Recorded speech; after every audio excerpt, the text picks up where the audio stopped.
हिमाचल प्रदेशच्या अनेक जिल्ह्यात सध्या पावसाचा कहर पाहायला मिळतोय। सतत पडणाऱ्या पावसामुळे अनेक पूल खचतात आहे, दरडी कोसळत आहेत, अनेक महामार्ग वाहून जात आहे, त्यामुळे अनेक शहरांचा संपर्क तुटलाय। पावसाचा जोर रोज वाढत चालला आहे। मुसळधार पावसामुळे हिमाचल प्रदेशच्या अनेक जिल्ह्यांमध्ये छोट्या मोठ्या नद्यांना सुद्धा पूर आलाय। त्या दरम्यान पूर्व जिल्ह्यातून एक मोठी बातमी समोर आली आहे। ढगफुटीमुळे इथे बरंच काही उद्ध्वस्त झालंय।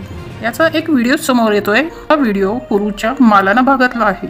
रात्री ढगफुटी झाली आहे, त्यामुळे पार्वती नदीला पूर आलाय। त्यामध्ये अनेक घर गाड्या वाहून गेलेले आहेत। एक नवीन व्हिडिओ समोर आलाय, त्या 4 मजली इमारत 7 सेकंदाच्या आत पार्वती नदीमध्ये सामावून गेली आहे। बघता बघता इमारत गायब झाली। अशा प्रकारचे व्हिडिओ रोज समोर येत आहेत। एका पूर्व जिल्ह्याबद्दल बोलायचं झाल्यास तर व्यास आणि पार्वती नदी धोक्याची पातळी ओलांडून वाहतीये। मालाना गावातील पॉवर प्रोजेक्ट डॅम सुद्धा ओसंडून वाहत आहे। या ठिकाणची अवस्था भयानक आहे। हिमाचल प्रदेशात पुढच्या 36 तासात 10 जिल्ह्यांमध्ये मुसळधार पावसाचा अलर्ट देण्यात आलेला आहे। हिमाचलमध्ये येणाऱ्या पर्यटकांना खबरदारीचा इशारा देण्यात आलाय।